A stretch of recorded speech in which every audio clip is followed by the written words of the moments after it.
아, 강하고 담대하십시오. 네. 우리가 여러 가지 이제 세상을 살아가다 보면 우리가 예측할 수 없는 그런 어떤 상황들을 겪을 때가 많습니다. 그때가 되면 우리 마음 가운데 찾아오는 것이 무엇이냐 하면 더 겁부터 나잖아요. 그죠? 그때마다 오늘 우리에게 주신 하나님의 말씀이 우리 가운데 힘이 되어져서 이 세상을 강하고 담대함으로 승리하며 살아가시는 우리 모든 성도님들 다 되시기를 소망하고 축복합니다. 정말 예측할 수가 없더라고요. 제가 이제 한 달에 이제 한두 번 정도 설교를 같이 이제 하잖아요. 그래서 하나님의 말씀 같이 나누니까 이게 제가 얼마나 이렇게 많이 이제 공을 들여서 준비를 하겠어요. 자, 그런데 그러니까 제가 얼마나 이제 예민하신지를 우리 권사님들 더 잘 아세요. 제가 밥도 안 먹잖아요. 그죠? 네. 밥도 먹지 않으면서 이제 말씀을 준비하는데 예측하지 못한 상황이 오더라고요. 어제 밤부터 갑자기 목이 아프기 시작한 것입니다. 그리고 열이 막 올라요. 제가 그렇게 목을 관리하고 그렇게 이제 조심조심해 가면서 그렇게 신중하게 말씀을 준비하고 있었는데 목이 아픕니다. 네. 이런 상황은 예측을 누가 했겠습니까? 하지 못했죠. 네. 그런데 우리가 살아가다 보면 이런 일들이 너무 비일비재한 것 같아요.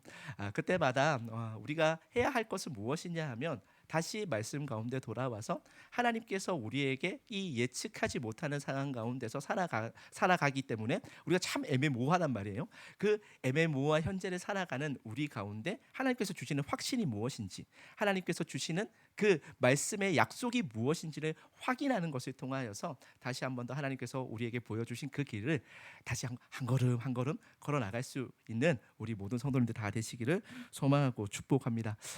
제가 보니까 이제 오늘 이제 우리 저희가 기세등등 기도회 끝나고 나서 이제 그리고 고난 주간 기도회도 끝나고 이제 부활주의도 끝이 났어요. 이제 이때가 되면 이제 봄이 이제 찾아오기 시작하고 또 우리 청년들은 중간고사를 치기 시작합니다. 그러면서 어떻게 될까요? 사람들이 점점 나오지 않기 시작해요. 네. 제가 그런데 이제 하랑이를 제가 키우다 보니까 제가 예수님의 말씀을 기가 막히게 이제 좀 해석되어질 때가 있고 그 예수님의 말씀이 참 마음에 탁 와닿을 때가 있습니다. 어떤 말씀이 이제 말씀을 준비하면서 와닿았냐 하면 이르시되 진실로 너희에게 이르기를 돌이켜 어린 아이들과 같이 되지 않으면 결단코 천국에 들어갈 수 있다 없다? 없다. 어린아이들과 같이 되어져서 그래서 우리가 돌이켜서 어린아이들과 같이 되지 아니하면 우리가 천국에 들어갈 수가 없대요. 그러니까 이 말씀을 우리가 다양하게 해석을 할 수 있는데 제가 요즘 들어서 드는 생각이 무엇이냐 하면 제가 하나이를 키우면서 하나이가 참 많이 반복을 한단 말이에요. 엄청 반복을 합니다. 하나이가 말을 하기 위해서 얼마나 많이 반복을 할까요? 얘가 자기 전에 계속해서 궁시렁궁시렁 되는 거예요. 궁시렁궁시렁 돼요. 계속 뭐 하자 보니까 그날 배운 말을 끝없이 자기 혼자 머릿속에서 시뮬레이션 돌리는 거예요. 아빠 기차 같이 타자, 엄마 기차 같이 타자. 그래서 계속해서 이제 그 말들을 시뮬레이션 하는 것을 통해서 그 다음 날 써먹는 거죠. 반복이 결국에 이제 하나이가 자라날 수 있는 원동력이 되는 것입니다. 제가 이제 하나이가 기차를 엄청 좋아하거든요. 기차와 지하철을 되게 좋아합니다. 그래가지고 기차와 지하철을 좋아하기 때문에 이제 하나이에게 이제 기차와 지하철에 대한 책을 저희가 좀 많이 사줍니다. 그래서 강화문에 가면 이제 교보문고가 있잖아요. 그래서 서점에 가가지고 있으면 하나이가 어떻게 알고 찾아왔는지 모르겠는데 책을 하나 이제 뽑아서 가지고 와요. 기차책입니다. 그러면 기차책을 사줄 수밖에 없잖아요. 그래서 아빠 마음이 이제 그런 거잖아요. 그래서 사줬어요. 사줬는데 하나이가 이게 너무 많이 본 거예요. 그래가지고 우리 청년들이 이제 저한테 막 그러는 거예요. 목사님, 하나이 좀 새 책 좀 사주라고. 새 책 좀 사주라고 막 그러는 거예요. 얼만큼 많이 봐서 이제 많이 봤냐 하면 책이 다 해졌습니다. 이 해져가지고 스카치 테이프를 계속해서 붙이고 또 붙여 놨으니까 이게 헌책처럼 보이는 거예요. 그냥 헌책처럼 보이는데 제가 분명하게 말씀드릴 수 있는 것은 아무리 이제 일찍 사준 책도 아직 두 달이 채 되지 않았습니다. 다 새 책이에요. 그런데 하나이가 그렇게 많이 보고 반복하는 것을 통하여서 이제 하나이가 이제 그 거기에 있는 아마 하랑이는 말을 다 하지 못해서 그렇지 아마 그 책에 뭐가 나오는지 그 다음 페이지에 뭐가 나오는지 이미 다 알고 있을 것입니다. 제가 왜 이 이야기를 드렸을까요? 어린아이와도 같다라는 것은 반복을 잘 한다라는 것입니다. 그런데 어른이 되면 우리가 하지 않는 것 중에 하나가 무엇이냐 하면 반복을 하지 않는 거죠. 반복을 두려워합니다. 우리 청년들, 네, 신앙생활에 왕도가 있을까요? 없어요. 네, 여러분 예배 드리는 것도 반복이고 말씀 묵상하는 것도 반복이고 기도하는 것도 반복입니다. 그러면 기도의 자리에 나와야 될까요? 나오지 말아야 될까요? 네, 이제 말씀으로 패고 있는 거죠. 네. 기도의 자리에 나오십시오. 제가 40 이제 42이거든요. 42인데 제가 일평생 동안 이제 반복했던 것이 무엇이냐면 제가 뭐 이제 전공을 한 것도 반복하지 않고 있고 제가 일하는 것도 반복하고 있지 않습니다. 그런데 42년간 꾸준히 반복했던 단 한 가지가 있다면 신앙생활에 관한 부분인 것 같아요. 예배하고 말씀 묵상하고 기도하는 일은 42년 내내 반복할 거고 아마 제가 주님 품에 안기는 그날까지 반복하며 살아가겠죠. 그런데 이것이 우리에게 지루함이 아니라 기쁨이 되는 가장 큰 이유는 하나님께서 우리 가운데 이 가정들을 통하여서 우리를 하나님 나라로 빚어 가실 것이며 우리를 하나님 나라로 세워 가실 것이 너무나도 분명하기 때문에 그렇습니다. 반복하고 반복하는 것이 때로는 지루할 수 있고 그런데 지루하면 하나님과 말을 했을까요? 못했을까요? 못했어요. 그죠? 걸었을까요? 못 걸었을까요? 걷지 못해요.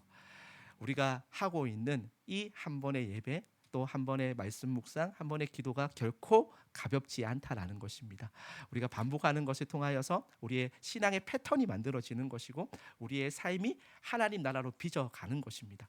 그렇기 때문에 한 번의 예배 또 한 번의 말씀 묵상 한 번의 기도를 가볍게 여기지 마시고 예배의 자리를 더 사모하시고 말씀 묵상을 더 철저하게 하시고 뜨겁게 함께 기도할 수 있는 우리 모든 기쁨의 교회 성도님들 다 되셨으면 좋겠습니다.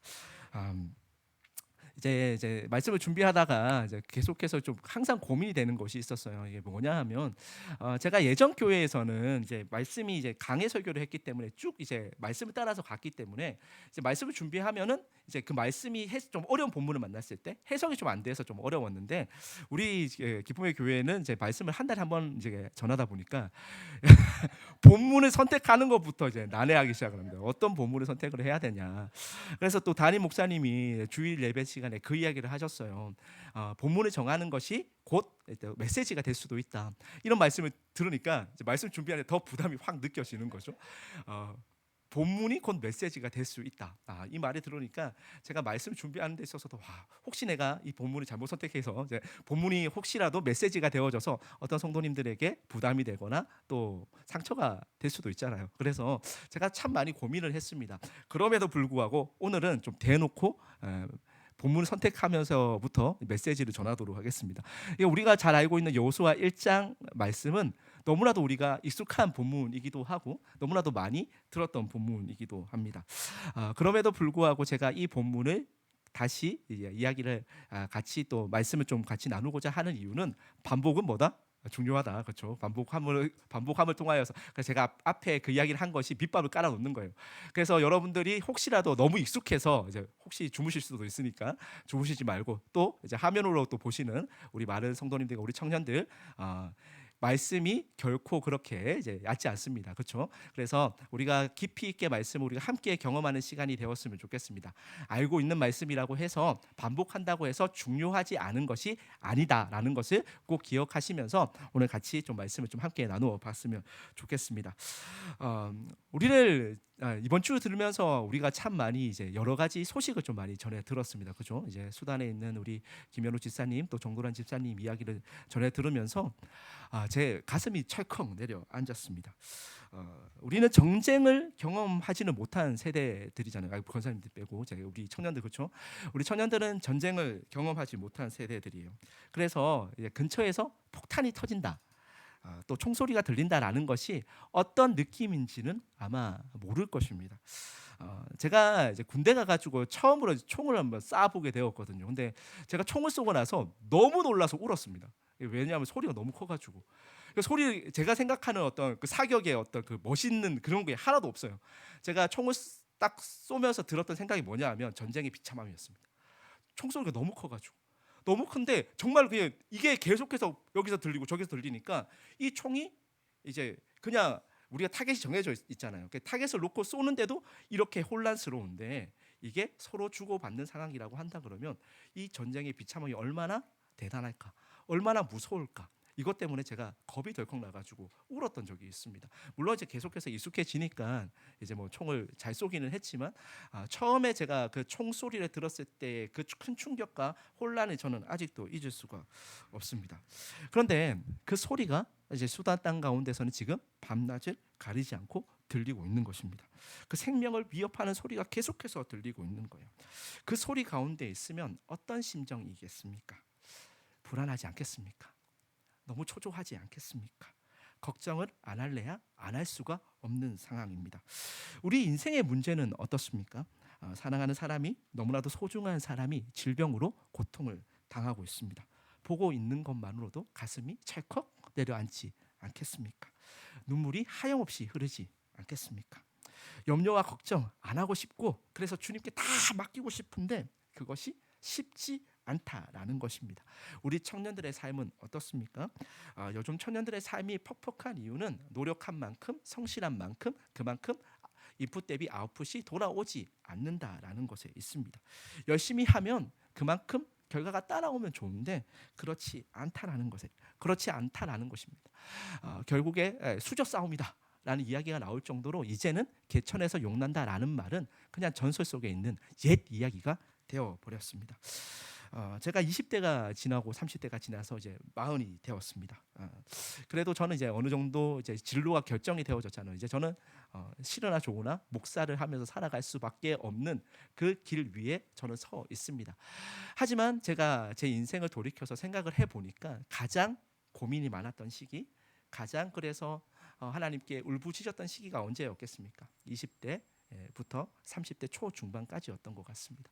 진로를 알지 못해서, 그래서 우리 청년들의 마음 가운데는 여전히 불안함이 있고 초조함이 있습니다. 왜 불안하고 초조해질까요? 미래를 예측할 수 없기 때문에 그렇습니다.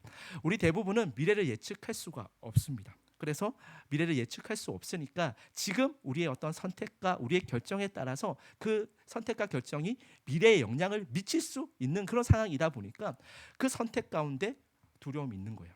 그 결정 가운데 당연히 겁부터 나는 것입니다. 한 달 전에 제가 하나님의 등이라는 제목을 가지고 출애굽기 34장 말씀을 함께 나누었습니다. 이 하나님의 등이 의미하는 것은 무엇이냐 하면 하나님께서 우리와 함께 하시는 흔적, 하나님께서 우리와 함께 하셨던 그 역사를 하나님의 등이라고 성경은 이야기를 하고 있습니다. 우리는 미래를 예측할 수 있어요, 없어요? 예측할 수 없습니다. 그래서 애매모호한 현실을 지금도 살아가고 있습니다. 하지만 우리가 하나님을 믿는다고 해서 하나님께서 구체적으로 뭐 알려주세요? 제가 오늘 목 아플 거 제가 알았겠습니까? 몰랐죠. 전혀 알지 못해요. 하나님을 믿으면 하나님께서 그래도 이 정도는 알려주시면 참 좋을 것 같은데 하나님께서 알려주시지 않는 거예요. 그래서 우리는 항상 예측할 수 없는 미래 때문에 애매모호한, 그래서 불확실한 그 현재를 살아갈 수밖에 없는 것입니다. 제가 자주 드는 예가 하나가 있습니다. 2002년도에 월드컵이 우리나라에서 열렸습니다. 그때 태어나지 않는 친구들이 있다라는 것이 저는 더 놀랍습니다. 그죠? 네. 제가 이제 나이를 먹었다라는 것이 분명한 게 2002년도에 태어나지 않는 친구들이 막 서서히 올라오기 시작하고 월드컵을 기억하지 못하는 청년들도 이 자리 가운데 있는 거예요. 제가 보면서 와, 이게 세상에 이런 일들이 저에게 벌어지는구나. 항상 젊을 줄 알았거든요. 항상 이제 뭐 청년의 때를 살아가는 목사라고 생각했는데 이게 그렇지 않다라는 것을 제가 느끼고 있습니다. 2002년도 월드컵 때 가장 극적인 어떤 경기 중에 하나가 바로 우리나라와 이탈리아의 16강 경기였을 것입니다. 이제 우리 1대0으로 계속해서 경기를 이제 계속해서 끌려가고 있었어요. 그런데 종료 5분 전에 설기현 선수가 극적으로 동점골을 넣었습니다. 그리고 연장에 갔죠. 연장에 가가지고, 그러니까 연장에 갔는데 제가 이게 너무 긴장이 되는 거예요. 그때 이제 교회에서 같이 봤거든요. 이제 교회에서 우리 형들이랑, 제가 그때 청년부 막내였는데 형들이랑 이제 누나들이랑 이제 교회에서 응원하면서 봤습니다. 그런데 이제 그래도 이제 1대1로 이제 동점이 됐잖아요. 너무 기쁜 것은 또 이제 다 뒤로 하고 지나갔어요. 그리고 나서 이제 보고 있는데 이탈리아 선수들이 공을 가지고 우리 진영에 막 너무 못 보겠는 거예요. 골 먹을까 봐. 그때는 골든골이라고 해가지고 골 먹으면 지는 거였어요. 이게 얼마나 긴장이 되든지 제가 계속해서 못 보고 막 땅만 보고 있고 막 그랬습니다. 그래가지고 옆에서 이제 한우 소리가 나면은 이제 공을 클리어한 거잖아요. 이제 걷어낸 것입니다. 그럼 다시 보고 막 그랬단 말이에요. 그만큼 긴장하면서 막 손에 땀을 쥐면서 제가 봤던 기억이 있습니다. 자, 그런데 이제 이영표 선수가 이제 센터링 올리죠. 올리고 나서 안정환 선수가 진짜로 멋있게 이제 역전골을 넣어서 우리나라가 승리하게 되었습니다. 제가 그때 너무 좋아가지고 너무 좋아서 여러분, 제가 이게 고함을 많이 지르면 머리가 아프다라는 것을 그때 처음 알았습니다. 제가 너무 기쁜 나머지 와 이겼다 막 이렇게 고함을 이제 쳐댔는데, 네. 제가 근데 고함을 치다가 일주일 동안 이제 두통에 시달렸던 기억이 있습니다. 근데 제가 뭐 여담이긴 하지만 그때 삼수를 하고 있었거든요. 근데 부모님이 얼마나 한심하게 생각했겠습니까? 물론 우리나라가 이겨서 기분 좋기는 하지만 제가 그럼에도 불구하고 그 너무 이겨서 좋아서 흥분한 나머지 제가 두통에 시달려가지고 물론 뭐 아버지 어머니가 이제 뭐 이렇게 얘기하지 않으셨지만 참 보면서 답답하고 한심하게 느껴졌을 것이라고 저는 생각을 합니다. 그런데 요즘도 이제 제가 한 번씩 이제 TV를 이제 채널 돌리다 보면 이제 뭐 좀 머리를 좀 식히고 싶어가지고 TV를 볼 때 보면 이제 2002년도 월드컵을 재방송해 줄 때가 있어요. 그래서 보면 이제 그 16강 전에 이제 재방송으로 볼 때가 있거든요. 자, 그런데 제가 한번 질문해 보겠습니다. 제가 그 재방송을 보면서 막 긴장하면서 막 손에 땀을 쥐어가면서 보겠습니까? 아니요. 혹시라도 제가 만약에 그랬다면 제가 지금 강대상에서 말씀을 같이 나눌 게 아니라 병원에 가봐야죠, 그죠? 그렇지 않습니다. 왜 그렇지 않죠? 결과를 알고 있기 때문에. 결과를 너무 알고 있고 이제 우리가 너무 많이 봤어요. 많이 봐서 언제 어디서 공이 날라올지 어떻게 골을 넣을지 이미 우리가 물론 그걸 이제 경험하지 못한 세대가 있다는 것이 안타깝지만 우리 머리 가운데는 이미 다 이제 저장이 되어져 있는 거예요. 그래서 우리는 미래를 결과를 알고 있기 때문에 우리는 더 이상 긴장하지도 않고 손에 땀을 쥐면서 경기를 바라보지도 않습니다. 아주 안정적인 마음으로. 또 그래서 우리가 그런데 이제 우리가 역전골을 넣었을 때는 우리가 기뻐하는 건 맞잖아요, 그죠? 와 그때 멋있었어. 와 그때 너무 우리가 극적인 그 승부에서 이겨서 너무 기뻤어. 이게 우리 가운데 있는 기억이긴 하지만 우리가 긴장을 하면서 본다거나 우리가 손에 땀을 쥐면서 본다거나 하지는 않는다라는 것입니다. 마치 하나님의 등을 보는 것은 이와도 같다라는 것이죠. 하나님의 등을 본다라는 것은 물론 하나님께서 우리가 하나님을 믿는다고 해서 우리의 미래를 구체적으로 알려주시는 방식으로 하나님께서 일하시지는 않습니다. 하지만 우리는 하나님의 등을 보는 것을 통하여서 우리의 확정된 미래가 무엇인지는 아는 거예요. 그 확정된 미래가 뭐죠? 하나님 나라가 되는 것입니다. 우리가 하나님 나라에 들어가는 것입니다. 그것을 하기까지 하나님께서 쉬신다 안 쉬신다? 쉬지 않으시고 우리를 신실하게 인도하신다라는 것을 우리는 하나님의 등을 보면서 알 수 있게 되는 것입니다. 하나님의 등을 보는 것을 통하여서 우리는 하나님께서 우리와 함께 하셨던 흔적을 발견하게 되는 것이고 하나님께서 우리와 함께 하셨던 그 역사를 우리가 다시 한 번 더 반추하는 것을 통하여서 앞으로도 하나님께서 그러하실 것이다라는 하나님이 어떤 분이신지에 대해서 하나님의 속성에 대해서 우리가 말씀을 통해서 확인할 수 있게 되는 것이기 때문에 하나님의 등을 보는 것은 우리에게 너무나도 중요한 그런 일이라고 할 수 있는 것입니다. 그래서 이 약속이 이 하나님의 등이 우리 가운데 주는 메시지가 너무나도 분명하기 때문에 우리가 불안하고 두려운 그 현실 가운데서도 그래서 미래가 예측되지 않을 때는 어떻게 해야 된다고요? 하나님께서 과거로 돌아가서 우리와 함께 하셨던 그 흔적을 우리가 발견하고 하나님께서 우리와 함께 하셨던 그 역사를 우리가 다시 한 번 더 반추하는 것을 통하여서 이제는 애매모호한 그 현재가 아니라 확정된 미래를 살아갈 수 있게 되는 것이고 하나님께서 보여주신 그 길을 우리가 믿음의 걸음으로 한 걸음 내디딜 수 있게 되는 것입니다. 누가 그랬냐 하면 모세가 그랬습니다. 이스라엘 백성들이 끝까지 말을 안 듣잖아요. 그들의 삶은 이제 불순종과 불신앙으로 아예 점철되어져 있었습니다. 시내산 언약은 하나님과 이스라엘 백성들이 이제는 뭐 하는 거냐 하면 이제는 결혼을 하는 거예요. 결혼을 하는 거예요. 그래서 결혼식을 가지게 되는 것입니다. 결혼식을 하고 나서 하나님께서 이스라엘 백성들에게 무엇을 선물로 주셨냐면 율법과 성막을 이 두 가지 선물을 이스라엘 백성에게 주셨습니다. 이 성막은 오늘날로 말하면 신혼집이에요. 그래서 하나님께서 신혼집을 이렇게 딱 차려가지고 주신 거예요. 거기에다가 율법은 이제 부부가 같이 살게 되면서 지켜야 하는 그런 어떤 그런 어떤 규칙가도 같은 것들을 하나님께서 이스라엘 백성들에게 선물로 주셨습니다. 이것은 그냥 이스라엘 백성들을 구속하기 위함이 아니라 이제는 하나님과 더불어서 함께 하는 방법들을 하나님께서 이스라엘 백성들에게 가르쳐 주신 것입니다. 그래서 이 모세가 하나님께 율법을 이제 받기 위해서 시내산으로 올라가죠. 자, 그런데 이스라엘 백성들은 무엇을 하고 있습니까? 모세가 보이지 않자 무엇을 했죠? 우상을 만들었습니다. 금송아지를 만들었어요. 자, 여러분 이게 얼마나 이제 참혹한 일인가 하면 우리가 결혼을 하고 나가지고 그 다음 날 바람이 났다고 한번 생각을 해보십시오. 이게 이해가 되십니까? 이해가 되지 않는 그림을 지금 이스라엘 백성들이 자행하고 있는 것입니다. 그러니까 이스라엘 백성들이 얼만큼 패역한 백성인가 하면 결혼한 다음 날에 바람이 든 다음 날에 하나님을 배도한 그런 백성이란 말이에요.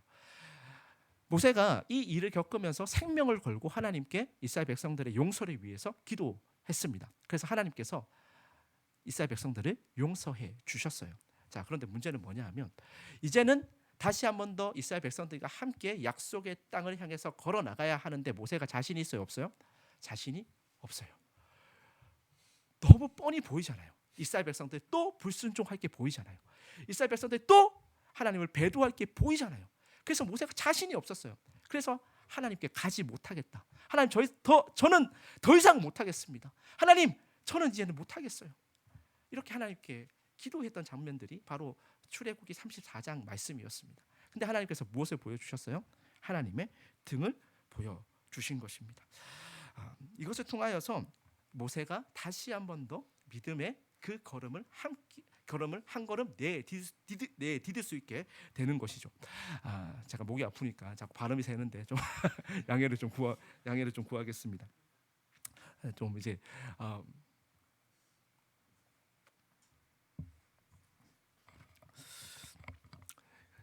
모세가 그렇게 하나님께 대화하고 하나님의 등을 보면서 모세가 깨달은 것이 하나가 있다면 무엇이냐 하면 그 이해가지 않는 순간에 누가 함께 하신 거예요?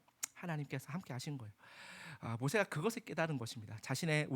하나님과 함께 했던 그 과거를 반추하는 것을 통하여서 모세가 깨달은 것이 있다면 모세가 하나님께서 함께 하셨던 그 일들이 기억이 나는 거예요. 도저히 이해가 가지 않는 상황이었잖아요. 홍해 상황 이해갑니까? 이해가지 않았어요. 그런데 그 가운데 누가 함께 하셨습니까? 하나님께서 함께 하셨죠. 배가 고파서 목이 말라서 그렇게 하나님께 울부짖을 때 그 상황이 이해갔겠습니까? 이해가지 않았죠. 그런데 그 가운데 누가 함께 하셨습니까? 하나님께서 함께 하셨죠. 그것들을 다시 한 번 더 모세가 기억하는 방식을 통하여서 모세는 이 애매모호한 현실 가운데 어떻게 살아가야 할지에 대한 분명한 방향성을 제공받게 되었고 그래서 믿음의 걸음을 옮길 수 있게 된 것이었습니다. 자, 그러면 하나님께서 이 모세와 이스라엘 백성들을 어디로 인도하셔야 될까요? 우리가 생각하면 이렇게 하나님 제가 이제는 믿음의 걸음을 내딛었습니다. 하나님 도와주세요. 이렇게 기도 요청하고 이렇게 또 멋있게 결단하면 하나님께서 어떤 땅으로 인도해야 될 것 같아요? 그래요. 우리가 잘 알고 있는 그 약속의 땅, 가나안 땅으로 바로 인도하시면 좋잖아요. 그런데 하나님께서 이 모세와 이스라엘 백성들을 어디로 인도하셨습니까? 광야요. 이것도 또 이해가 가지 않는 상황들이 또 오는 것이죠. 우리도 마찬가지예요. 우리가 살아가다 보면 믿음의 결단들을 할 때가 있어요. 그래서 우리가 생각해도 너무 장할 때가 있잖아요. 스스로. 와, 내가 이렇게 멋있는 결단을 하다니, 이렇게 멋있는 신앙 고백하다니. 그러면 하나님께서 우리가 생각하는 대로 우리의 앞길을 여셔서 우리를 그렇게 인도하시면 좋을 텐데, 근데 하나님께서 우리를 인도하시는 방법이 그래요, 안 그래요? 그렇지 않다라는 것입니다. 그렇게 멋있게 신앙 고백하고 멋있는 결단했는데 우리를 하나님께서 인도하시는 곳은 광야일 때가 있다라는 것입니다. 모세와 이스라엘 백성들도 그랬습니다. 광야로 인도하셨는데 몇 년 동안 인도하셨습니까? 무려 40년 동안이요. 하나님 너무하지 않으십니까? 모세가 그렇게 울면서 기도했잖아요. 그래서 하나님의 등 보면서 모세가 하나님과 함께 하심을 딱 기억하면서 하나님 제가 그래도 가겠습니다. 저들이 불순종할 것도 알고 저들이 불신앙으로 점철될 것도 알지만 그래서 하나님 배신하고 배도할 것도 알지만 제가 그래도 하나님 보여주신 이 길 끝까지 걸어가겠습니다. 이렇게 결단했으면 그래도 하나님께서 어느 정도 좀 봐주셔가지고 한 10년만 고생시키면 좋을 것 같은데 몇 년 동안 고생시킨다고요? 40년이요. 무려 40년 동안 이스라엘 백성들의 광야에서 뺑뺑이 돌리신 것이 하나님이십니다. 광야는 어떤 땅입니까? 하나님께서 이렇게 광야로 이스라엘 백성들과 모세를 몰아 세우셨을 때는 이유가 있겠죠. 광야는 척박한 땅입니다. 생물 스스로가 생존할 수 없는 그런 환경이 조성된 곳이 바로 광야라고 할 수 있습니다. 제 아무리 잘난 인간도 일시적인 기간이 정해져 있는 것은 모르겠지만 수십 년 동안 그 광야에서 살 수 있을까요? 살지 못한다라는 것입니다. 외부의 도움이 반드시 필요한 곳이 바로 광야입니다. 성경에는 수많은 광야에서 살았던 인물들이 있습니다. 그런데 그 광야에서 무엇을 배우게 되는 것입니까? 누구만 의지하는 것을 배우게 되는 거죠?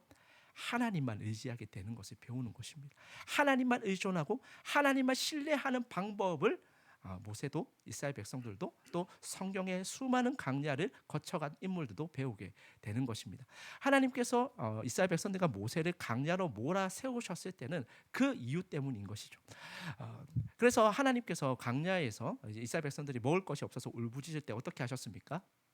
만나와 메추라기로 먹이셨습니다. 제가 매번 이제 설교할 때마다 얘기하잖아요. 그 만나는 오늘날 치면 흰 쌀밥이고 메추라기는 치킨이다, 그죠? 네. 그래서 네. 아직도 웃고 계시는 분들 계셔서 감사합니다. 네.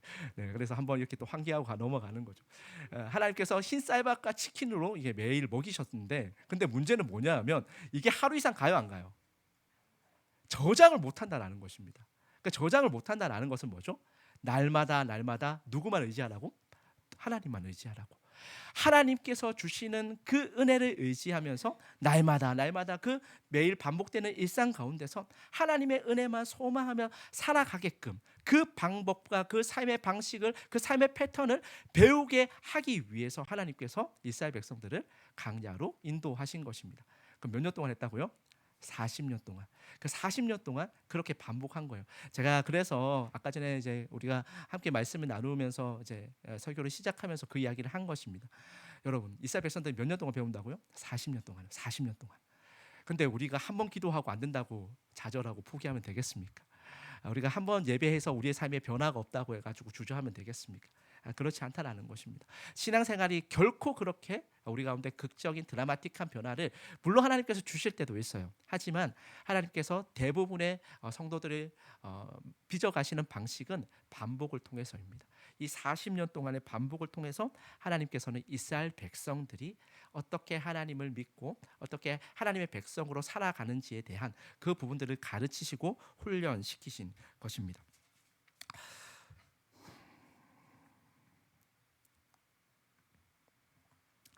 그런데 그때는 이스라엘 백성들 가운데 누가 있었냐면 이것들을 잘 가이드해줄 또 잘 가르쳐주는 지도자였던 모세가 있었습니다. 그래서 이 모세가 이스라엘 백성들에게 되게 절대적인 존재였던 거예요.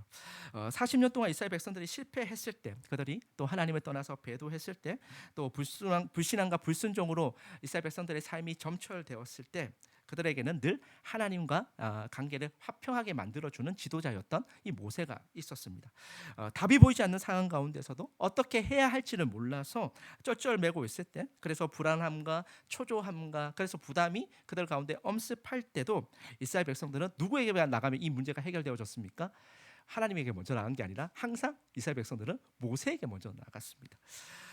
그러면 모세가 하나님의 말씀을 통해서 하나님의 신실하심을 분명하게 보여주었고, 그래서 이스라엘 백성들이 힘들지만 광야에서 하루하루 하나님을 의지하면서 살아갈 수 있었던 것입니다. 모세는 이스라엘 백성들에게 하나님만큼이나 절대적인 존재였습니다.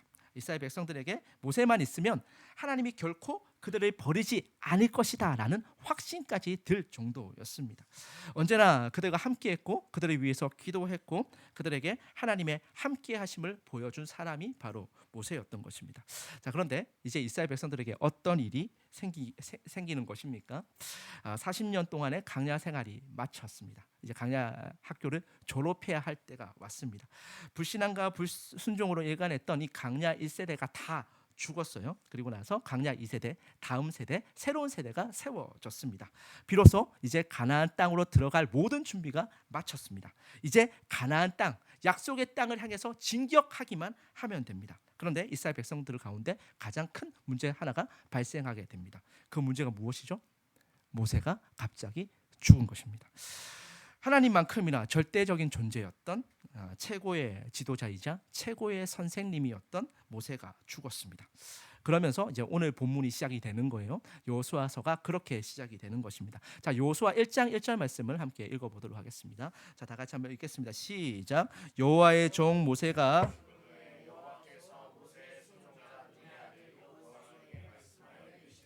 자, 여러분 이때 여호수아의 심정이 어땠겠습니까? 한 교회를 오래 이제 담임하고 있던 담임 목사님이 은퇴만 하셔도 그 교회 가운데 혼란이 찾아오기 마련입니다. 그런데 그 담임 목사님과는 비교할 수도 없을 만큼 절대적인 영향력을 발휘했던 모세가 갑자기 죽었습니다. 이스라엘 백성들 가운데 이런 생각 들지 않았겠습니까? 왜 하필 이때일까? 어느 정도 가나안 땅 진격해서 그래서 가나안 땅에서 적응도 좀 하고 전쟁하는 법도 좀 배우고 난 뒤에 하나님께서 모세를 좀 데려가셔도 되잖아요. 그런데 가장 지금 중요한 시점이잖아요. 강야 생활하면서 이스라엘 백성들이 했던 것은 무엇입니까? 전쟁이었겠습니까? 군사 훈련이었겠습니까? 아니에요. 그들은 40년 강야 생활하는 동안 전쟁이나 군사 훈련이 아니라 생존하기에 바빴단 말이에요. 생존에 힘썼던 삶이 바로 이스라엘 백성들의 삶이었습니다. 그러니 전쟁을 할 줄 알았을까요? 몰랐을까요? 몰랐죠. 싸우는 방법 알았겠습니까? 군사 훈련 제대로 받았겠습니까? 그렇지 않아요. 그러면 이 상황 가운데서 가장 중요한 사람은 누구예요? 전쟁을 할 줄 모르니까 지도자가 정말로 절대적인 것입니다. 정말로 카리스마 있는 지도자, 영향력 있는 지도자. 그래서 이스라엘 백성들을 잘 통솔할 수 있는 지도자가 너무나도 필요한 상황 가운데서 하나님께서 이 모세를 데려가신 거란 말입니다.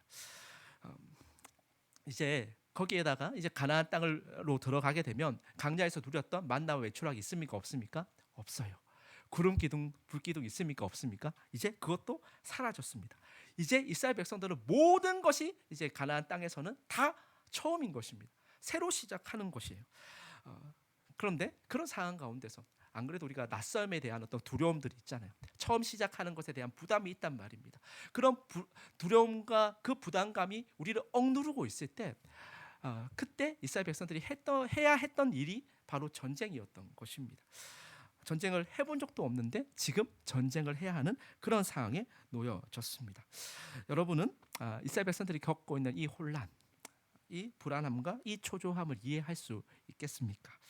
왜 하필이면 이때냐고 그렇게 하나님께 따지면서 불평과 불만하지 않았겠습니까? 그런데 이런 상황 가운데 지금 누가 리더가 된 것입니까? 여호수아가 이제 리더가 된 것입니다. 여러분 여호수아가 이스라엘 백성의 어떤 지도자가 되었을 때 여호수아의 나이가 어느 정도 됐는지 아십니까? 어느 정도 되었을까요? 우리는 여호수아 하면 막연하게 청년을 자꾸 생각합니다. 청년 여호수아 이것 좀 많이 생각할 때가 있어요. 자, 그런데 여호수아가 이때 이제 가나안 땅 진격을 앞두고 있었을 때 여호수아의 나이는 최소 80대 중후반에서 이제 90대 초반 그 사이의 어떤 시점이었을 것입니다. 나이가 많이 먹었을까요? 안 먹었을까요? 나이가 많이 먹었다는 거예요. 그러니까 경험이 많이 쌓였다는 거예요. 쌓이지 않았다는 거예요. 경험도 많이 쌓였다라는 것입니다. 자, 그런데 우리가 나이가 먹고 경험이 쌓인다고 해서 처음 하는 일에 두려움이 없을까요? 물론 여호수아가 젊었을 때는 전장에 나가기도 했습니다. 하지만 그 일들은 아주 오래전에 있었던 일들이에요. 이제 권사님들 이제 죄송하지만 권사님들에게 이제 익숙했던 이 한국 땅을 떠나가지고 갑자기 아프리카로 가서 살라고 하면 겁이 나지 않겠습니까? 저는 엄청 겁이 날 것 같아요. 저는 저만 해도 제가 이제 40 중반이지만 익숙했던 이 공간에서 이 한국에서는 좀 힘들고 어려운 게 있어도 그래도 잘 이겨낼 수 있을 것 같아요. 그래서 하나님의 등을 보면서 어떻게든 그래서 하나님 신뢰하면서 잘 살아가 볼 수 있을 것 같아요. 그런데 제가 살아보지도 않았던 여행이 아니라 거기 가서 아프리카 오지에 살아가게 된다면 제가 살아갈 수 있겠습니까? 저는 못할 것 같아요. 그래서 제가 선교사님들 보면서 무조건 리스펙하는 이유가 선교사님들이 그런 결정을 하시는 거잖아요. 하나님의 말씀을 붙들면서 그런 선택을 하시기 때문에 제가 선교사님들을 존경할 수밖에 없겠다라는 생각이 좀 들었습니다. 그런데 보통 사람은요 그런 선택을 할 수가 없습니다. 왜냐하면 겁이 나기 때문에 그래요. 나이를 먹는다고 해서 그 겁이 사라지는 것이 아니더라고요. 우리가 경험해 본다고 해서 그래서 여러 가지 경험들이 많이 쌓인다고 해도 우리가 처음 겪는 일이 있을까요? 없을까요? 있단 말이에요. 그러면 우리 가운데 뭐가 찾아오죠? 또 불안함이 찾아오고 초조함이 찾아오고 부담이 찾아온다라는 것입니다. 그런 여호수아가 이제는 어떻게 해야 하겠습니까? 익숙한 환경이라면 고통과 고난도 그래도 버텨볼 수 있겠지만 그렇지 않는 상황에 놓여지게 되면 여호수아는 어떻게 해야 하겠습니까? 제가 이제 하나님을 키우면서 참 많은 것을 느낍니다. 하나님의 마음이 무엇인지도 느끼게 되고 그리고 신앙생활을 하는 것이 참 쉽지 않다라는 것도 많이 느끼게 됩니다. 제가 최근에 가장 많이 이제 고민하고 좀 가장 많이 걱정했을 때가 언제냐 하면 하나이가 아팠을 때 였던 것 같아요. 하나이가 이제 열이 올라가지고 40도가 이제 애가 이제 올라왔습니다. 그러면은 제가 할 수 있는 거 있을까요, 없을까요? 아무것도 없더라고요. 그냥 애가 아파가지고 열이 나가지고 막 울어요. 그러면 어떻게 해야 될까요? 그냥 안아주는 게 전부입니다. 그냥 안아주면서 기도해 주는 게 전부더라고요. 그러면서 근데 하나이가 우는 걸 보니까 부모 마음은 어떻게 돼요? 무너지더라고요. 진짜 무너지더라고요. 그런데 이제 하나이가 28개월 정도 살았잖아요. 그러면서 제가 28개월 정도 키워 보니까 열이 나도 이제는 처음 이제 열 났을 때보다는 이제는 조금 덜한 거예요. 그런데 키워봤으니까 이때는 이렇게 하면 된다. 열이 났을 때는 이렇게 하면 되고 병원에 이렇게 데리고 가면 되고 약은 빨간색, 파란색이 있더라고 해열제가. 빨간색과 파란색을 이렇게 교차 복용하면 된다. 이런 것들을 우리가 경험상으로 배우게 되니까 그래도 괜찮더라고. 그러니까 우리가 항상 그렇다라는 것입니다. 우리는 익숙해진 상황 가운데서 이제 당하는 고통이라든지 당하는 그런 아픈 문제들은 우리가 그래도 해결해 나갈 수 있는 그런 용기도 있고 해결해 나갈 수 있는 경험들이 있으니까 괜찮아요. 그런데 처음 당한 그 아픔, 처음 당한 고통은 그렇지 않다라는 것입니다. 그럴 때가 되면 우리의 마음이 덜컥 내려앉는다라는 것을 우리 모두가 경험하게 되는 것이죠. 그런 상황 가운데 그런 불안함과 그런 초조함이 우리를 사로잡고 있으면 우리는 하나님을 볼 수가 있을까요? 없을까요? 말은 하나님을 봐야 되잖아요. 그런 상황일수록 그런 불안하고 초조하고 그런 부담감이 우리를 짓누를 때일수록 우리가 하나님을 봐야 하는 것은 우리 머리로는 알겠는데 그게 우리 삶 가운데 됩니까? 안 됩니까? 안 돼요. 그게 안 된다는 것입니다. 그게 걱정과 불안함과 초조함이 우리에게 주는 가장 큰 폐해라고 할 수 있습니다. 불안함과 초조함에 우리가 지배당하게 되면요, 우리는 하나님을 볼 수 있는 그 여유가 없어요. 눈을 들어서 하나님을 보면 되겠다는 것을 머리로 알겠는데 우리의 삶 가운데 그것을 실행할 수 있는 용기가 없다라는 것입니다. 자, 그런데 하나님께서 우리의 이런 모습을 잘 알고 계실까요? 모르실까요? 근데 그것도 하나님께서 알고 계세요. 그렇게 두려움과 그 공포와 그 불안함과 걱정이 우리를 짓누를 때 우리가 하나님을 바라볼 수 없다라는 사실도 하나님께서 잘 알고 계십니다. 그래서 하나님께서 우리에게 뭐라고 말씀하시냐 하면, 자, 오늘 여호수아 1장 6절부터 9절까지의 말씀을 좀 함께 보도록 하겠습니다. 6절부터 9절까지의 말씀 다시 한번 더 하나님께서 우리에게 주시는 메시지라고 생각하고 다시 한번 더 우리가 함께 읽어보도록 하겠습니다. 자, 읽겠습니다. 시작. 강하고 담대하라. 너는 내가 그들의 조상에게 맹세하여 그들에게 주리라 한 땅을 이 백성에게 차지하게 하리라. 오직 강하고 극히 담대하여 나의 종 모세가 내게 명령한 그 율법을 다 지켜 행하고 우로나 좌로나 치우치지 말라. 그리하면 어디로 가든지 형통하리니 이 율법 책을 내 입에서 떠나지 말게 하며 주야로 그것을 묵상하여 그 안에 기록된 대로 다 지켜 행하라. 그리하면 내 길이 평탄하게 될 것이며 내가 형통하리라. 내가 내게 명령한 것이 아니냐. 강하고 담대하라. 두려워하지 말며 놀라지 말라. 내가 어디로 가든지 내 하나님 여호와가 너와 함께 하느니라 하시니라. 아멘. 자, 하나님께서 지금 여호수아에게 강하고 담대하라는 이 말을 몇 번이나 반복하고 있습니까? 이 짧은 구절 가운데 6절부터 9절까지 가운데 하나님께서 강하고 담대하라는 말을 몇 번이나 반복하고 있어요? 세어보니까 무려 3번. 그렇죠? 3번이나 반복을 하고 있습니다. 자, 그럼 하나님께서 강하고 담대하라, 강하고 담대하라, 강하고 담대하라 이렇게 여호수아에게 말씀을 하셨잖아요. 그러면 반대로 한번 생각을 해볼게요. 여호수아의 상황이 어떻다는 거죠? 그만큼 겁에 질려 있다는 거죠. 그만큼 두려움의 지배를 받고 있다라는 것을 우리가 알 수 있습니다. 그런데 하나님이 정말로 우리를 사랑하시는 것이 분명한 것은 무엇이냐면 우리의 이런 모습도 하나님은 알고 계신다는 거예요. 그래서 하나님께서 그 겁에 질려 있고 두려워하고 있는 그 여호수아에게 이것 해라, 이것 해라, 그래서 진격해라, 공격해라 이렇게 말씀하시는 것이 아니라 가장 처음 여호수아에게 말씀하신 것이 무엇이죠?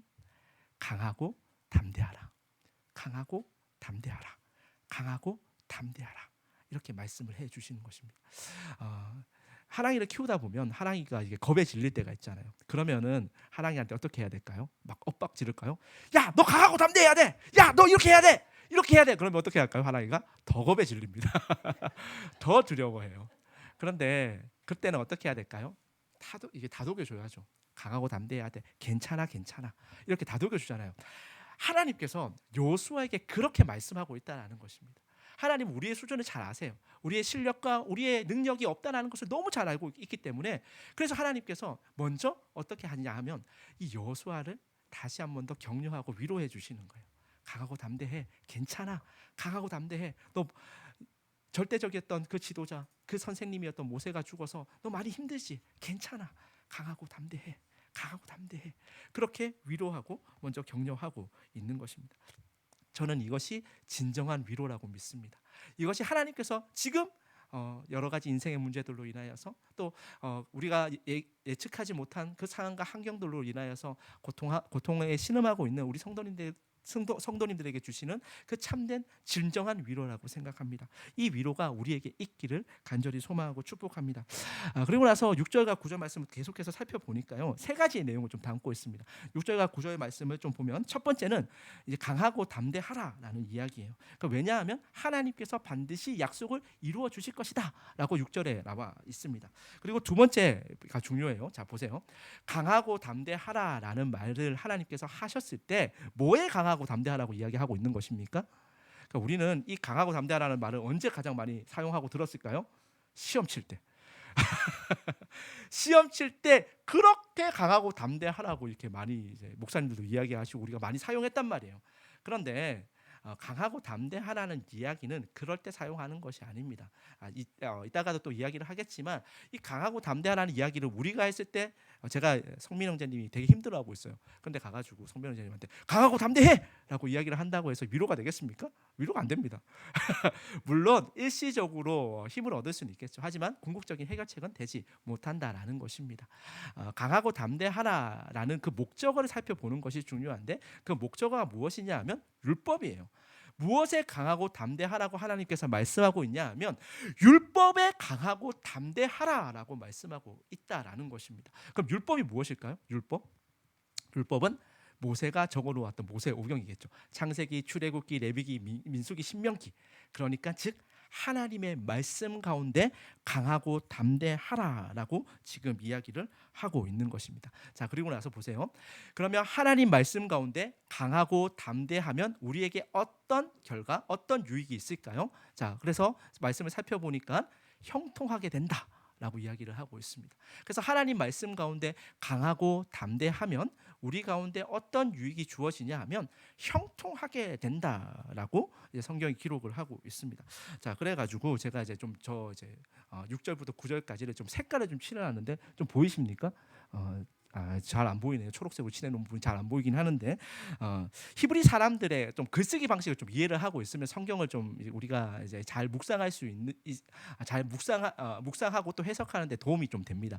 히브리 사람들은 이제 중요한 것이 좀 있는데 그게 뭐냐하면 히브리 사람들이 이제 글을 쓸 때 히브리 사람들은 최상급이 표현이 없어요. 그래서 중요한 것을 이야기하고 싶을 때는 어떻게 하냐면 반복합니다. 엄청나게 반복을 해요. 자, 그래서 강하고 담대하라는 이야기를 하고 싶었어요. 그래서 몇 번이나 반복하고 있어요. 지금 세 번이나 이제 반복을 하고 있는 것입니다. 자, 그것을 통해서 뭐에 강하고 담대하라고 이야기를 하고 있죠? 말씀에 율법에 강하고 담대하라라고 지금 하나님께서 말씀하고 있는 것입니다. 자, 그러면 보세요. 반복을 하는데 단순히 반복만 하면 너무 지루하잖아요. 재미없잖아요. 그래서 반복을 하는데 약간씩 변형을 주기 시작을 합니다. 이게 평행법이라는 거예요. 그래서 히브리 사람들은 이 평행법에 의거해서 글을 쓰게 됩니다. 중요한 것은 있을 때는 뭐 한다고요? 반복을 해요. 그런데 그냥 반복하면 재미있다 없다? 재미가 없어요. 그래서 어떻게 한다고요? 약간씩 변형을 줘요. 자, 그래서 제가 빨간색으로 칠한 부분은 강하고 담대하라는 하나님의 위로와 하나님의 격려입니다. 그래서 빨간색을 보시면 6절에도 나오고 또 7절에도 나오고 또 9절에도 나온다라는 것을 우리가 살펴볼 수 있어요. 자, 뭐에 하나님께서 강하고 담대하라고 말씀하셨습니까? 자, 파란색이에요. 율법. 그래서 율법을 다 지켜 행하고 우로나 자로나 치우치지 말고, 이게 나오죠. 그 부분입니다. 자, 그래서 8절에도 보니까 이 율법책을 내 입에서 떠나게 하지 말며 그 말씀 가운데 다 기록된 대로 지켜 행하라.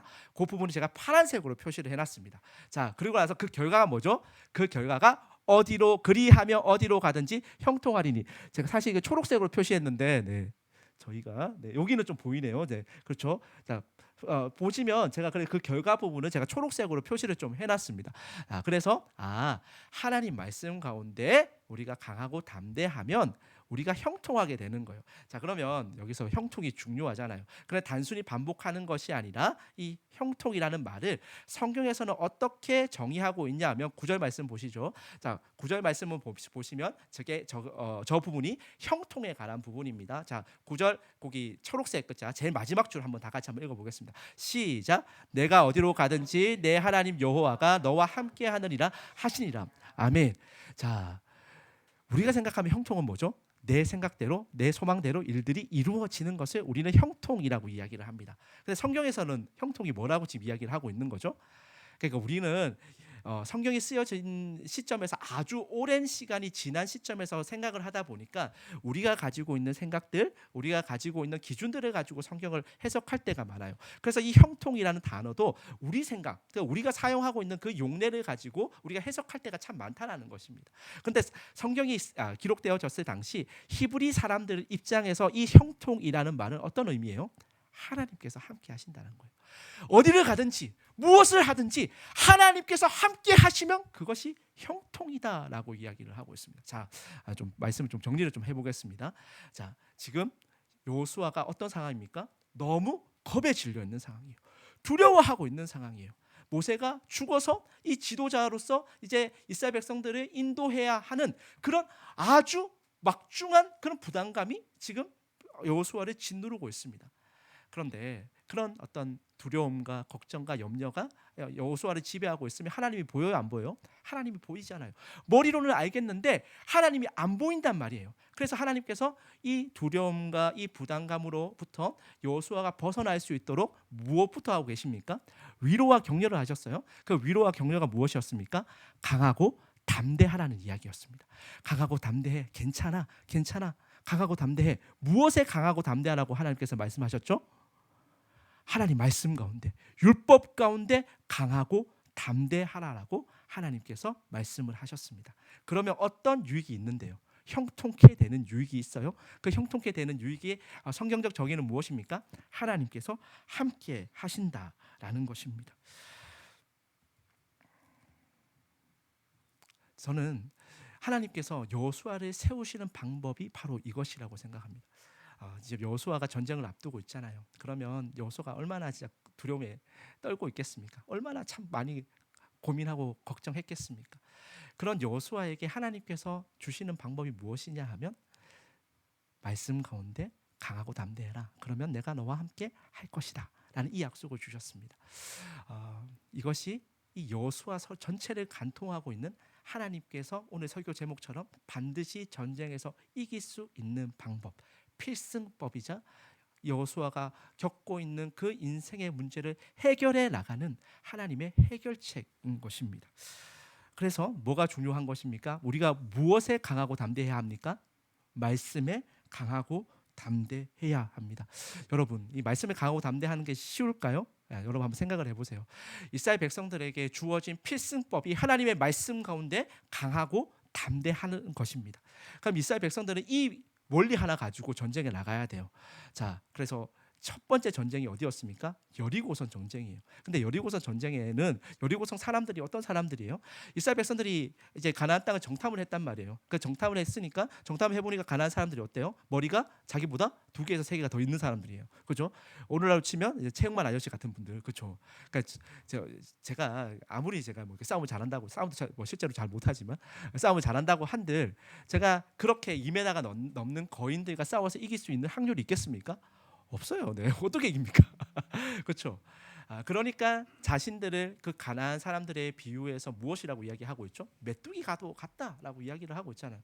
메뚜기가 이제 2m가 넘는 거인들과 싸워서 어떻게 이깁니까? 근데 그 여리고 성에는 누가 살고 있는 거예요? 그 거인들이 살고 있다란 말이에요. 그러면 메뚜기와도 같은 이스라엘 백성들이 그 여리고성 돌 때 겁이 났을까요? 안 났을까요? 우리는 여리고성의 전쟁의 결과를 너무 잘 알고 있습니다. 매일마다 한 바퀴씩 돌고 마지막 날 일곱 바퀴 돌았으니까 그러니까 여리고성이 무너졌다. 그래서 우리가 그 결과를 너무 잘 알고 있기 때문에 그 한 바퀴 돌 때 이스라엘 백성들의 심정에 대해서는 생각해 본 적이 잘 없는 거예요. 그런데 한번 생각을 해보십시오. 문만 열고 나오면 어떻게 돼요? 거인과도 같은 그 가나안 주민들이 쏟아져 나오는 거예요. 그런데 이스라엘 백성들은 군사 훈련이 되어 있어요? 전쟁 해봤어요? 전쟁의 경험도 없어요. 군사 훈련도 전혀 받지 못한 상황이에요. 근데 가나안 사람들은 어떻죠? 잘 군사 훈련을 받아왔죠. 전쟁에 익숙한 민족이죠. 열고 나오는 순간 어떻게 됩니까? 열고 나오는 순간 전멸이에요. 진멸 당하는 쪽은 가나안 족속이 아니라 이스라엘 백성들이란 말입니다. 그런 상황 가운데서 이제 무엇만 믿고 지금 무엇에 강하고 담대해서 여리고 성을 도는 거예요? 하나님 말씀 가운데 강하고 담대함으로 이스라엘 백성들은 그거 하나 믿고 여리고 성 도는 거예요. 이거 쉬울까요? 안 쉬울까요? 절대 쉽지 않습니다. 그런데 이스라엘 백성들이 가나안 땅을 전복하는 그 과정 가운데 있어서 하나님 말씀 가운데 강하고 담대하면 어떻게 되었을까요? 다 승리했어요. 그런데 그렇지 못했을 때 어떻게 됐을까요? 군사적으로 아이성에서는 군사적으로 오히려 반대였어요. 압도하고 있는 상황이었습니다. 이제 그 하찮은 그 성을 점령하기만 하면 됩니다. 그런데 어떻게 되죠? 하나님 말씀 가운데 강하고 담대하지 못했을 때는 전쟁에서 패배했다라는 것을 우리가 너무 잘 알 수 있습니다. 청년들이 한 번씩 이제 신방을 하거나 아니면 상담을 요청할 때가 있습니다. 상담을 요청하고 이게 신방을 요청하면서 저에게 하는 이야기가 무엇이냐면 목사님 너무너무 힘들어요. 너무너무 어렵습니다. 이런 문제 때문에 힘들고 이런 진로와 또 이런 선택의 문제 가운데 너무나도 고통스럽습니다. 이렇게 이야기하는 청년들이 있습니다. 그런 이야기를 들을 때면 제 마음이 무너집니다. 너무 긴급하니까 또 너무 간절하니까 어떻게든 도와주고 싶을 때가 있습니다. 자, 그런데 그런 청년들에게 제가 이렇게 이야기를 하는 거예요. 하나님 말씀 가운데 강하고 담대하십시오. 이렇게 이야기를 해주면 청년들이 좋아할까요? 좋아하지 않을까요? 왜 안 좋아하는지 모르겠어요. 정답이잖아요. 하나님이 우리에게 주신 필승법이잖아요. 하나님이 주신 해법이잖아요. 그런데 청년들이 안 좋아하더라고요. 그러니까 청년들은 이런 이야기, 목사님이니까 그렇게 이야기하는 거지라고 항상 들어왔던 이야기처럼 이 신앙적 원리를 가볍게 무시하고 뭔가 새로운 것이 있는 것처럼, 새로운 해법이 있는 것처럼 저에게 다른 것을 요구할 때가 있습니다. 하지만 뭐 저도 그런 새로운 해법을 이야기해 줄 수 있었으면 좋겠어요. 그런데 저에게는 그런 능력이 없습니다. 어떤 이야기를 듣고 싶어 하는지, 어떤 해결책을 저에게 바라는지 저도 어렴풋이는 알 수 있지만 그래서 좀 더 새로운 해법들에 대해서 제가 이야기해 줄 수 있었으면 참 좋겠는데 그럼에도 불구하고 저는 오늘 하나님께서 우리에게 주신 이 위로가 최고의 위로이자 필승법이자 우리 삶 가운데서 우리가 어떻게 삶을 풀어나가야 할지를 보여주는 해결책이라고 생각합니다. 지금 고통당하고 아파하고 있는 우리 청년들과 성도님들에게 어떻게 살아가야 할지 막막한 우리 성도님들에게 하나님께서 이렇게 말씀하십니다. 하나님 말씀 가운데 강하고 담대하십시오. 하나님 말씀 가운데 강하고 담대하라는 말은 결코 장식과도 같은 말이 아니고 형식과도 같은 말이 아닙니다. 하나님은 가장 현실적이고 가장 구체적인 답변을 여호수아에게 주고 있는 것입니다. 여호수아가 이 하나님의 필승법을 딱 들었습니다. 그러고 나서 무엇을 봤을까요? 하나님 말씀 가운데 강하고 담대하라는 이야기 듣고 나서 무엇을 받겠습니까? 당연히 하나님 말씀을 받겠죠. 그럼 보세요. 그러면 하나님께서 여호수아에게 하나님 말씀 가운데 강하고 담대해라고 이야기를 했을 때는 여호수아에게 바라는 것이 있었을 거 아니에요. 그냥 하나님께서 장식으로 형식상 했던 말이 아니라 여호수아에게 바랬던 하나님의 의도가 있을 거란 말이에요. 그러면 여호수아가 그 말씀을 딱 들었단 말이에요. 그러면 이제 무엇을 먼저 살펴봤을까요? 모세가 남겼던 하나님의 말씀을 살펴봤겠죠. 하나님 말씀 살펴보니까 어때요? 모세도 자격이 있어요, 없어요? 자격이 없어요. 우리가 생각하면 하나님께서 모세를 사용하실 때 40세 모세, 그러니까 20세의 왕자였던 모세를 사용하시면 좋은데 그렇지 않았단 말이에요. 하나님께서 언제 모세를 사용하셨습니까? 미디안 강야에서 목동이 된, 그래서 되게 평범한 그 사람을 하나님께서 사용하셨단 말이에요. 홍해 앞에서 모세가 한 것이 있습니까? 모세의 능력이 탁월해서 모세가 출중해서 홍해 바다가 갈라진 것이 아니잖아요. 만나와 메추라기 누가 한 것입니까? 하나님께서 하신 거잖아요. 여호수아가 하나님 말씀 가운데 강하고 담대한 것을 통하여서 말씀을 쭉 살펴보니까 다 누가 하신 거예요? 하나님이 하신 것을 여호수아도 발견하게 되는 것입니다. 저는 이 위로와 이 격려가 우리 가운데 너무나도 필요한 필승법임을 믿습니다. 우리가 생각할 때는 새로운 해법, 그래서 하나님께서 어떤 순간에 이렇게 해라, 뭐 이런 것을 우리에게 알려주실 것을 기대하고 하나님께서 미래를 구체적으로 디테일하게 알려줄 것을 우리가 기대하고 그렇게 기도할 때도 있지만 하나님께서는 그렇게 일하시지 않는다고요. 하나님께서는 무엇에 강하고 담대하라고 말씀하십니까? 하나님 말씀 가운데 강하고 담대하라고 말씀하고 있습니다. 강하고 담대한 것을 통하여서 우리는 하나님의 말씀을 보는 거예요. 그리고 하나님의 말씀을 보는 것을 통해서 우리가 무엇을 확신하게 되는 것입니까? 우리가 지나온 세월을 보니까 하나님께서 그 순간에 함께 하셨더라고요. 너무나도 이해가지 않는, 그래서 너무나도 아파서 고통으로 신음하고 있는 그 순간에도 하나님께서 함께 하셨더라고요. 그것을 바라보는 것을 통해서 하나님은 정말로 신실하시구나. 하나님은 정말로 위대하신 분이구나. 하나님께서 반드시 약속을 신실하게 성취하시는 분이구나 라는 것을 우리가 말씀을 통해서 확인할 수 있는 것입니다. 말씀 가운데 강하고 담대하라는 이야기는 그냥 말씀을 우리가 부적처럼 주문처럼 사용하라는 것이 아니라 그 하나님의 말씀을 통하여서, 말씀을 묵상하는 것을 통하여서 하나님이 어떤 분인가를 확인하라는 이야기입니다. 신약 성경에 보면 예수님께서 담대하라고 이야기를 하실 때가 있어요. 근데 그 되게 담대하라는 말이 헬라어로 하면, 그리스어로 하면 따르세오예요. 따르세오. 그래서 제가 이제 외울 때 어떻게 외웠냐면 예수님께 담대하라는 말은 예수님을 따르세요라고 이렇게 외웠어요. 기가 막히죠, 그죠? 뭐라고요? 헬라어로 따르세요. 따르세요. 그래서 담대라는 말은 누굴 따르는 거예요? 예수님을 따르세요. 제가 실제로 이렇게 외웠습니다.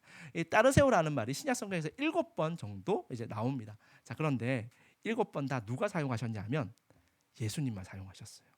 예수님만 사용하셨어요. 사람이 사용한 적이 있을까요? 없을까요? 없어요. 그래서 아까 제가 이야기했지만 제가 여러분에게 담대하라고 이야기하는 것, 제가 여러분에게 힘내라고 이야기하는 것은 일시적으로는 효과가 있을 수 있지만 궁극적인 효과는 없어요. 그런데 사람이 아니라 누가 이 담대하라는 이야기를 하고 있다고요? 예수님께서 하고 있다고요. 고통당하고 있고 아파하고 있고 막막해하고 있는 그 제자들에게 예수님께서 따르세요, 담대하라 라고 이야기를 하고 있는 것입니다. 그래서 이 담대하라는 이야기가 우리 가운데 유효한 거예요. 사람이 하면 이건 무의미한 거예요. 그런데 예수님께서 말씀하시기 때문에 이 담대하라는 이야기가 우리 가운데, 우리 마음에 새겨져서 우리의 삶을 바꾸는 하나님의 위로가 되는 것이고 우리의 삶의 방향성을 결정하는 하나님의 중요한 그 말씀이 되는 것이란 말입니다. 그래서 그 제자들에게 예수님께서 뭐라고 말씀하셨냐면 이렇게 말씀하셨습니다. 요한복음 16장 33절 말씀입니다. 요한복음 16장 33절 말씀 다 같이 한번 읽어보겠습니다. 자, 빨간색 부분만 읽겠습니다. 빨간색 부분만 다 같이 읽겠습니다. 시작. 세상에서는 너희가 환난을 당하나 담대하라, 내가 세상을 이기었노라. 아멘. 예수님께서 뭐라고 말씀하셨냐면 세상에서 환난을 당한다, 안 당한다? 환난을 당해요. 그런데 우리는 어떻죠? 담대하면, 뭐에 담대하면? 하나님 말씀 가운데 강하고 담대하면 우리가 하나님이 어떤 분인지를 알게 되고 하나님의 속성을 알게 되기 때문에 우리가 세상을 이길 수 있다라고 말씀하고 있는 것입니다. 이게 십자가를 앞에 두고, 십자가 사건을 앞에 두고 있는 그래서 그 십자가 사건을 통해서 앞으로 어떻게 살아가야 할지, 그래서 그 길을 잃어버릴까 봐 고민하고 고심하고 있었던 그 제자들을 보시면서 예수님께서 마지막으로 전한 그 제자들에게 준 메시지였던 것입니다.